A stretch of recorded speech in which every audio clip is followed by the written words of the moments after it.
Hello, for tomorrow's exam, first part is knowledge part. Same sum multiplication table of variables with powers and numerical coefficients. So, sa ko ang discussion, step by step pag-multiply. First, multiply the signs. Say, for example, this one. Ito siyang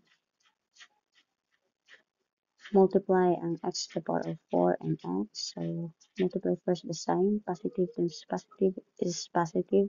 Imaginary na di. So, what next?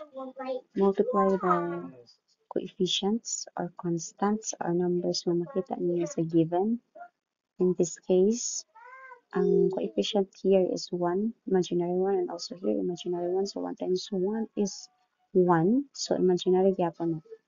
Proceed to the third step, ang multiply variables or letters given.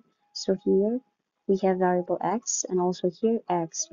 If the same variable sila, then copy the given variable nga x.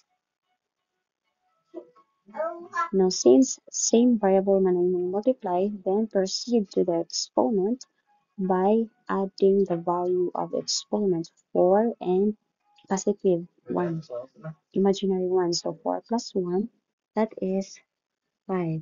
So the correct answer here is x to the power of 5. Next, how about this box? For this box, again, go back to the first step.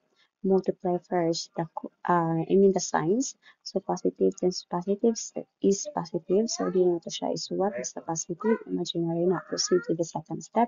Multiply the coefficient numbers or constants. Here we have 2 and here is 1. So 2 times 1 is 2. Third, multiply the variable. Here we have the variable m. Here we have the variable x. So since they are different variables, then just copy.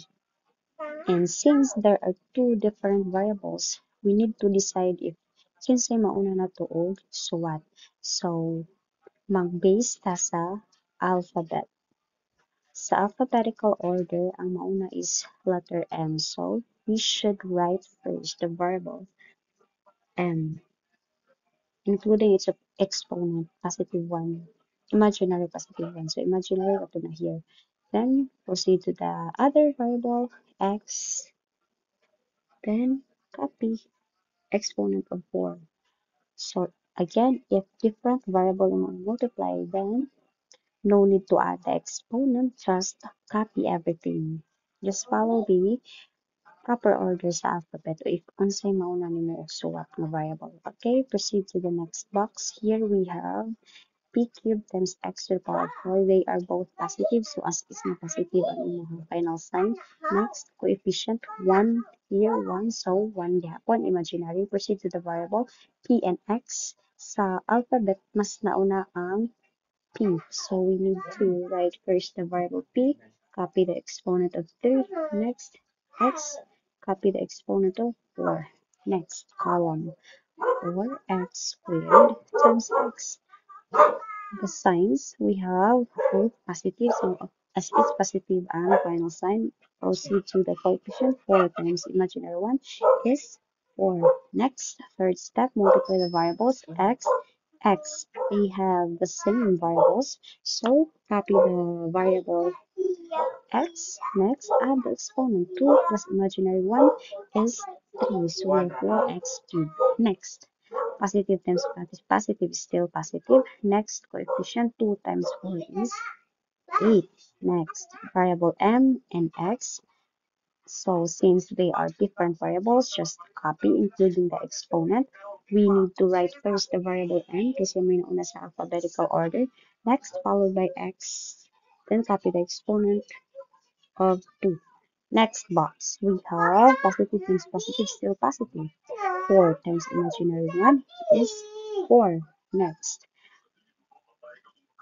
variables p and x. So they are different variables, then just copy just like what we did earlier. So copy first the variable p, siya may naman sa alphabet. Next, including its exponent. So copy the power of 3, then proceed. So other given a variable x to the power of 2. That's it. Next, we have this box. So multiply first the sign. Kanay negative na involving sign. So positive times negative. Different sign and multiply is negative. Next, coefficient 1 times imaginary 1 here, still 1. So it means what? Just make it invisible or imaginary. Next, variable x and m. Since they are different, then we need to decide unsang variable ito ang isuwat. So since sa alphabet mas nauna ang m, then we should choose m to write first, including the exponent of 3, followed by the other variables are given na si x. Next box, we have 2 positive times negative is negative. Next, coefficient 2 times imaginary 1 is 2.